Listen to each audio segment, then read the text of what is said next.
Good day, everyone. I am Raisa Opo, your topic presenter for today.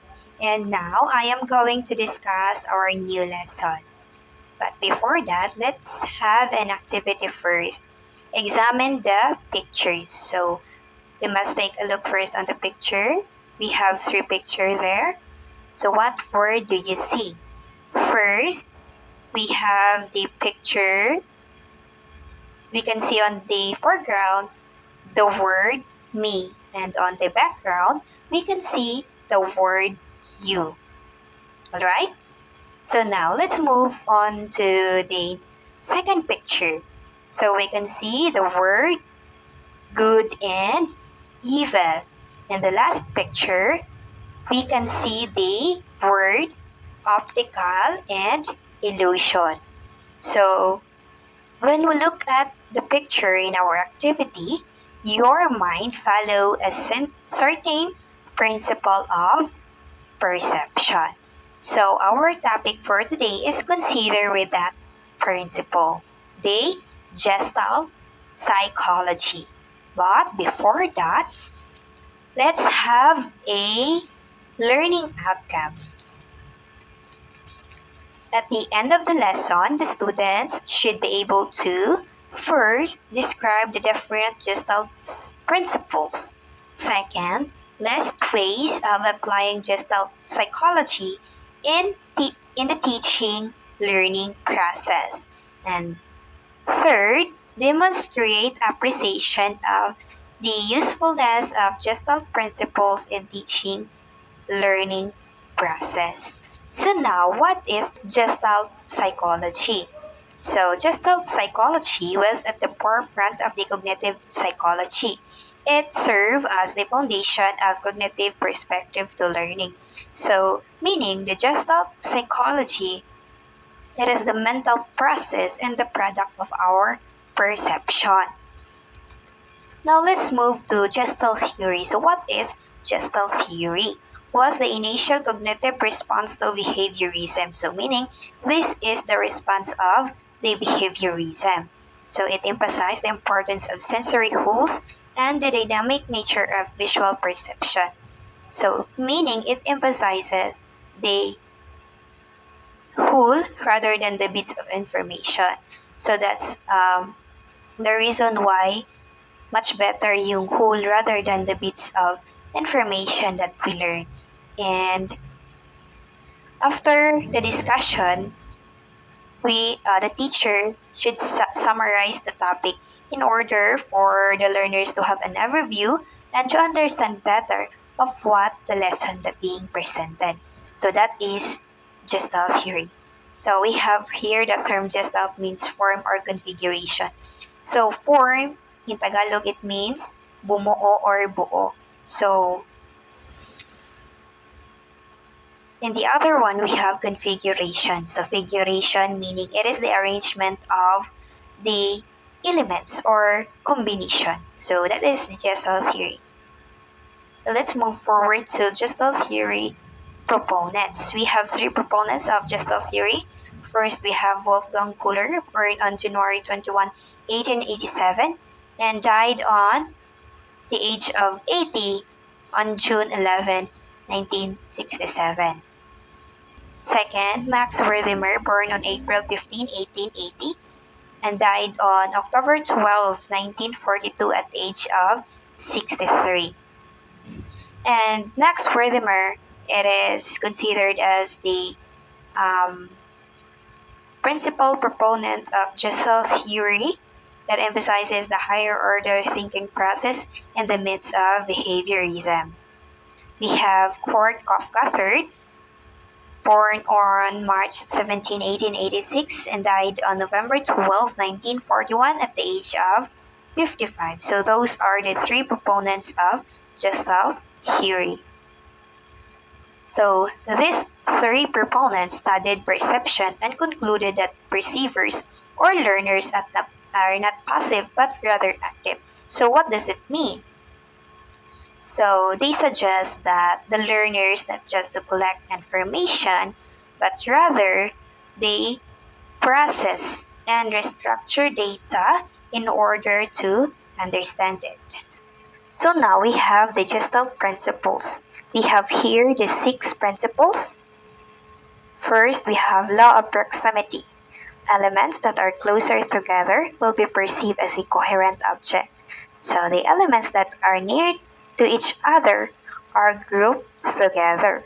So as you can see on the pictures, we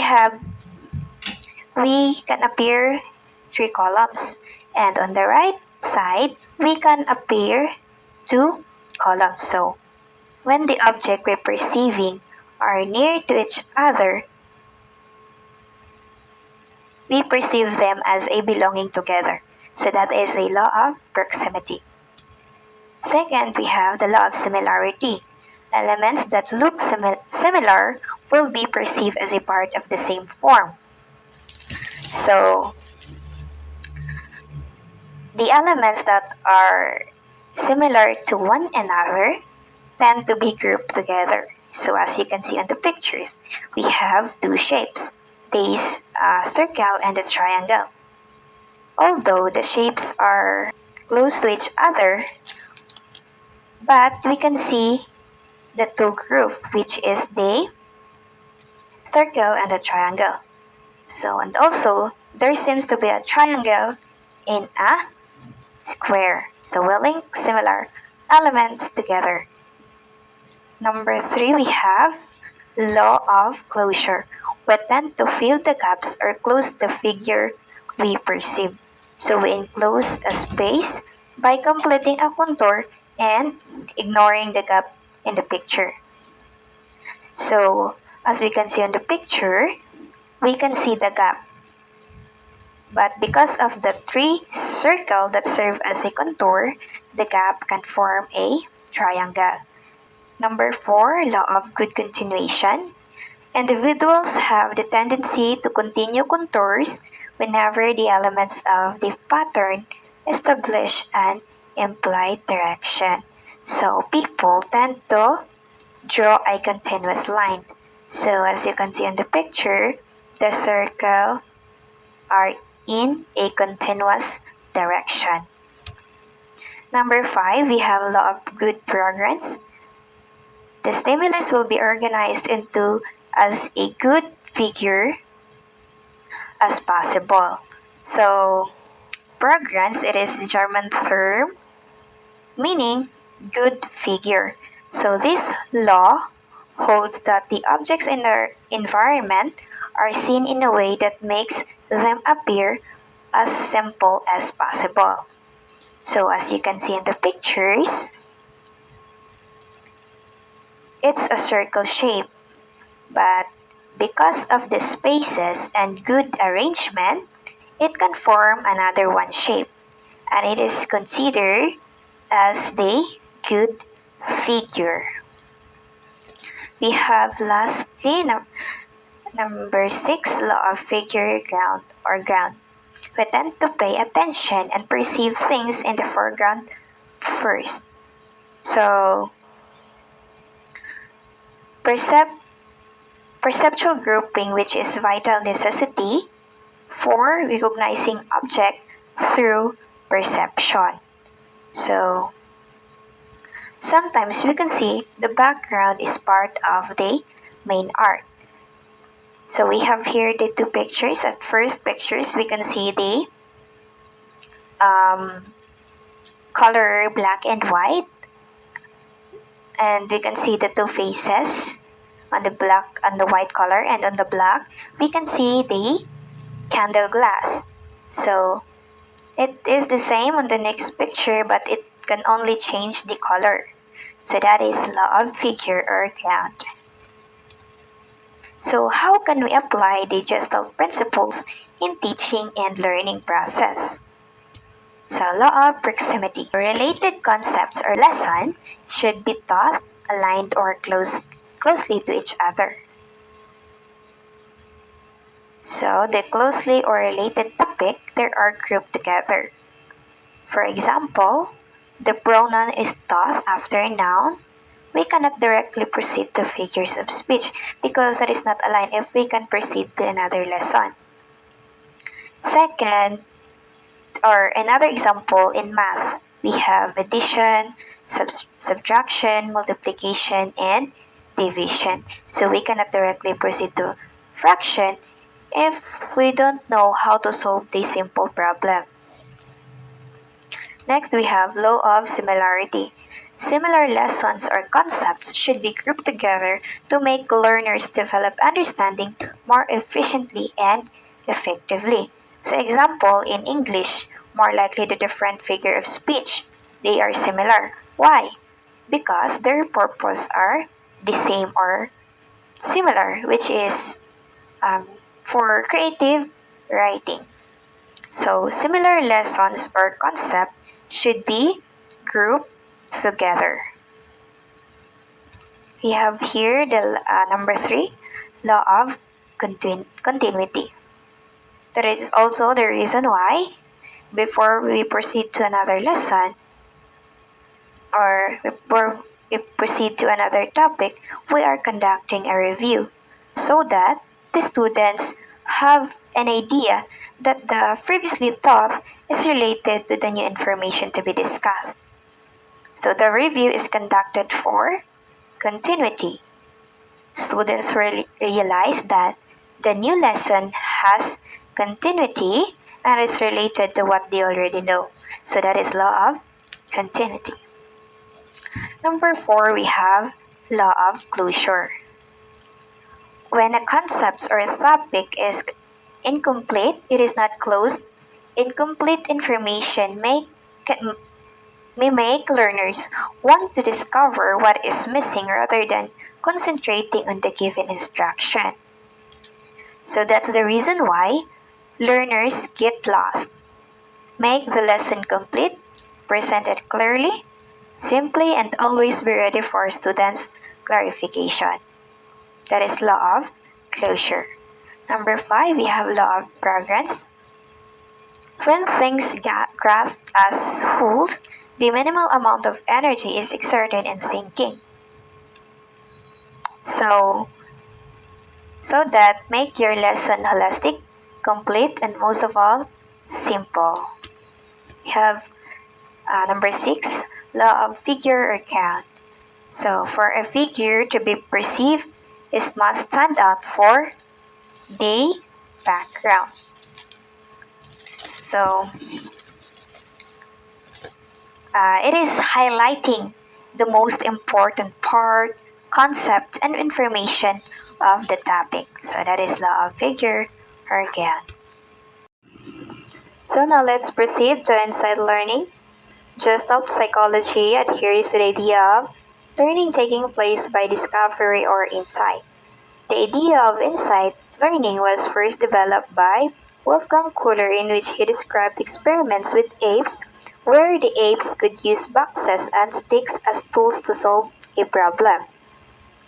So in the box problem, a banana is attached to the top of chimpanzee's cage. So the banana is out of reach but can be reached by climbing on and jumping from a box. Only one of Kohler's apes, Sultan, could solve this problem. A much more difficult problem, which involved the stacking of boxes, was introduced by Kohler. So this problem required the ape to stack one box on another and master gravitational problems by building a tabletop. So Kohler also gave the apes sticks which they used to rake food into the cage. Sultan Kohler, very intelligent ape, was able to master a two-stick problem by inserting one stick into the end of the other in order to reach the food. So, in each of these problems, the important aspects of learning was not reinforcement, but the coordination of thinking to create a new organizations of materials. So Kohler referred to this behavior as insight or discovery learning. So Kohler proposed the view that insight follows from the characteristics of objects under consideration. So his theory suggests that learning could occur when the individual perceives the relationship of the elements before him and reorganize the elements and comes to a greater understanding or insight. So now we have the Gestalt principles and the teaching learning process. So other psychologists, Kurt Lewin, born on September 9, 1890, died on February 12, 1947. So Kurt Lewin expounded on Gestalt theory or in Gestalt psychology. So his theory, focusing on life's phase, adhered to Gestalt psychology. So he said that an individual has inner and outer forces that can affect his perceptions and also learning.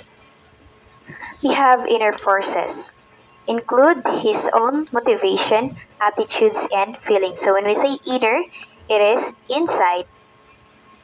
So we have second here, outer forces. So meaning outside, may include the attitude and behavior of the teachers and classmates. So it is the interaction between the teachers and classmates. We have here Mario Poleto, an Italian psychologist, writes about the relevance of Gestalt psychology to education. So, Mario Poleto emphasizes that Gestalt psychology relevance to education, yeah, highlighting the importance of insight and understanding the whole picture rather than the role of memorization. So this approach encourages problem solving, critical thinking, and holistic view of learning, fostering deeper comprehension. So in overall, Gestalt theory is focused on the experience of contact that occurs in the here and now.